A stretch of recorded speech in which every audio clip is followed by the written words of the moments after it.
चलिए, औसत यानी एवरेज का आज भाग नंबर 2 और आज का पहला सवाल।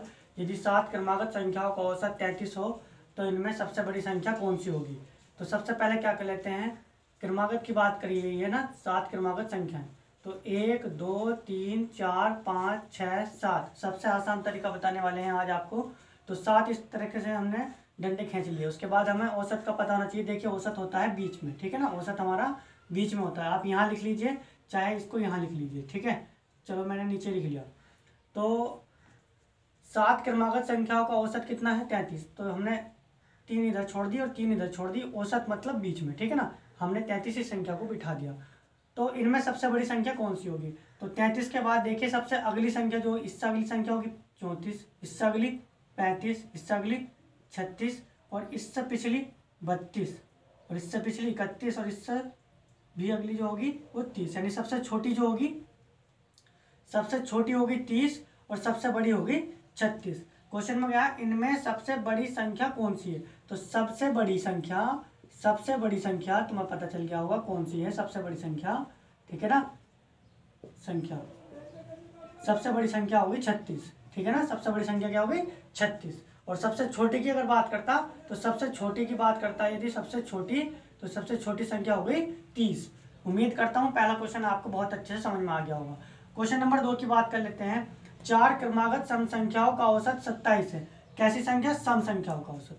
इनमें से सबसे बड़ी संख्या कौन सी है। तो चलिए 4 डंडे खींच लेते हैं, 1 2 3 4, ठीक है ना। 4 डंडे खींच लिए और औसत दे रखा, तो औसत को हमें बीच में बैठाना। 4 क्रमागत सम संख्याओं का औसत कितना है, 27। सम की बात कर लिया तो औसत तो हमेशा बीच में होना चाहिए। तो बीच में चलिए मैंने यहाँ पे बैठा दिया 27, ठीक है। लेकिन संख्या कैसी है हमारे पास, 4 क्रमागत है, लेकिन कैसी है, सम। तो 27 हमें तो चाहिए सम संख्या, तो होगी 28।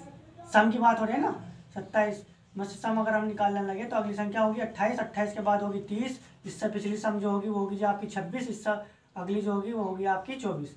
तो देखिए इस तरह से आ गई। उसने क्या, सबसे बड़ी संख्या, तो सबसे बड़ी संख्या क्या होगी, 30। अब इस संख्या को हम मिटा देंगे क्योंकि ये तो बीच की संख्या थी औसत, इसे मिटा देंगे। हमारी संख्या इस तरह से आ गई, पहली संख्या, दूसरी संख्या, तीसरी संख्या और चौथी संख्या। तो 4 क्रमागत सम संख्याएं आ गई। लेकिन उसने क्वेश्चन में पूछा है सबसे बड़ी संख्या, तो 30 जो होगी वो सबसे बड़ी संख्या होगी। इस सवाल का सही आंसर हो गया 30। उम्मीद करता हूं आपको दूसरा क्वेश्चन भी बहुत अच्छे से समझ में आ गया होगा।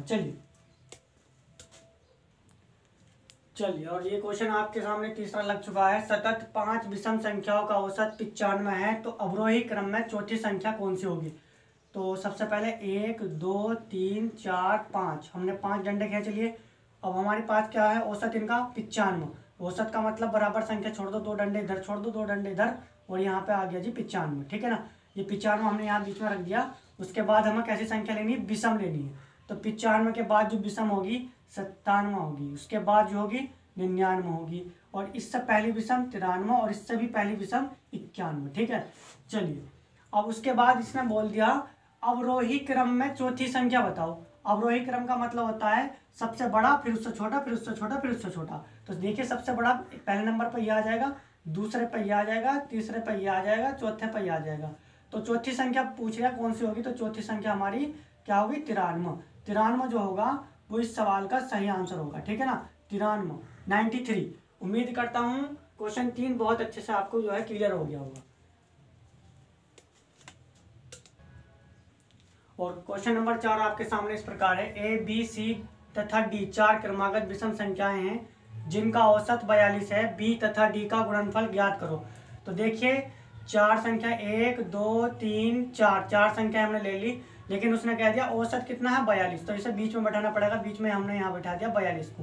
लेकिन हमें कैसी संख्या लेनी है, 4 क्रमागत लेनी है, लेकिन विषम लेनी है, ठीक है ना। विषम के लिए क्या करेंगे, तो इससे अगली विषम होगी 43 और इससे अगली विषम होगी 45 और इसको साफ कर दो, है ना, इसको हटा दो यहाँ से, बस ये संख्या आ गई। इससे अगली मतलब 43 से भी जो पिछली होगी इससे ये विषम संख्या होगी आपकी 41, और जी इससे भी जो 39, ठीक है। ये विषम संख्या होंगी। तो देखिए ये नाम दे रखा ए बी और सी और डी।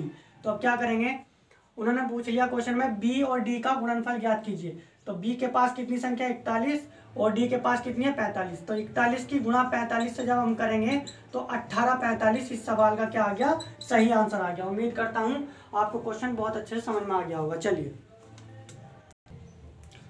और पांचवा क्वेश्चन आपके सामने इस प्रकार है। 5 क्रमागत संख्याओं, कौन सी सम संख्याओं ए बी सी डी तथा ई का औसत दे रखा है 66, तो बी तथा ई का गुणनफल ज्ञात कीजिए। तो सबसे पहले हम क्या करेंगे, A B C D E, हमने ये संख्याएं जो है ए बी सी डी इस प्रकार लिख ली। तो 1 2 3 4 5, ये 5 संख्याएं हो गई, लेकिन सम की बात कर रहा है, ठीक है। कैसी संख्या है, सम संख्या है। तो हम क्या करेंगे, बीच में बिठाएंगे इसको, जो संख्या दे रखी है इसको 66 को हमने यहाँ लिख लिया।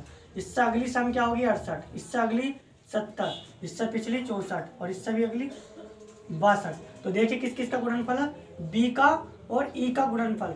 तो बी गुणा ई, बी गुणा ई 64 गुणा 70, जब इन दोनों की गुणा कराएंगे तो 0 80 7 चौक 28, 5 से लगे 2 7 6 42 और 2 42 और 2 44। तो 44 80 इस सवाल का सही आंसर होगा। उम्मीद करता हूँ क्वेश्चन 5 अच्छे से समझ में आ गया होगा। चलिए, और आज का क्वेश्चन नंबर 6 आपके सामने आ चुका है। 3 संख्याओं का औसत 7 है तथा पहली 2 संख्याओं का औसत 4 है, तो तीसरी संख्या ज्ञात कीजिए। तो 3 संख्याओं का निकाल लेंगे हम, 3 संख्याओं का योग। तो 3 संख्याओं का योग यदि हम कहें कितना बनेगा, तो इस 3 की गुणा करा देंगे इस 7 से। 7 क्या कितना हो गया, 7 क्या हो गया जी, इस तरह से इन दोनों की क्या कर देंगे गुणा। तो 7 क्या 21, 21 आ गया 3 संख्याओं का योग। और पहली 2 संख्याओं का योग, 2 संख्याओं का योग। देखिए 2 संख्याओं का योग, तो यहाँ पे कितना दे रखा 4, औसत दे रखा 4, जब 2 की गुणा करा देंगे 4 दूनी कितना हो गया 8। हमें निकालनी है कौन सी, तीसरी संख्या। तो तीसरी संख्या क्या होगी, तीसरी संख्या बराबर 21 माइनस के 8, 21 में से अगर 8 निकाल देंगे तो 13 जो होगी वो तीसरी संख्या होगी। उम्मीद करता हूँ क्वेश्चन 6 भी आपको बहुत अच्छे से समझ में आ गया होगा। चलिए, और आज का क्वेश्चन नंबर 7 आपके सामने लग चुका है। यदि 25a + 25b बराबर 115 हो तो a तथा b का औसत कितना होगा। a तथा b का औसत बताना है कितना होगा। तो सबसे पहले क्या करेंगे, इन संख्याओं में से 25 कॉमन निकाल लेंगे, और 25 कॉमन निकालने के बाद a + b बराबर कितना हो गया 115। a + b बराबर 115/25, तो 5 से काट देंगे, 5 दूनी 10 और 5 × 15, 5 × 5 = 25। a + b का जो मान आया वो 23/5 आ गया, मतलब योग जो बना 2 संख्याओं का इतना बन गया। अब a तथा b का औसत, यदि औसत की बात करें, औसत, तो देखिए इनका औसत बन जाएगा 1/2 a + b, क्योंकि 2 संख्याएं इसलिए बटे में 2 कर दिया, 3 होती तो 3 कर देते, ठीक है ना। तो चलिए देखते हैं क्या आता है निकल कर, 1/2 गुणा a + b का मान कितना है 23/5। तो 23/5 हमने लिख दिया। तो 23 × 23 और 5 दूनी 10, जब इसे भाग करेंगे तो 2.3 जो होगा वो इस सवाल का सही आंसर होगा। उम्मीद करता हूँ क्वेश्चन 7 भी आपको बहुत अच्छे से समझ में आ गया होगा।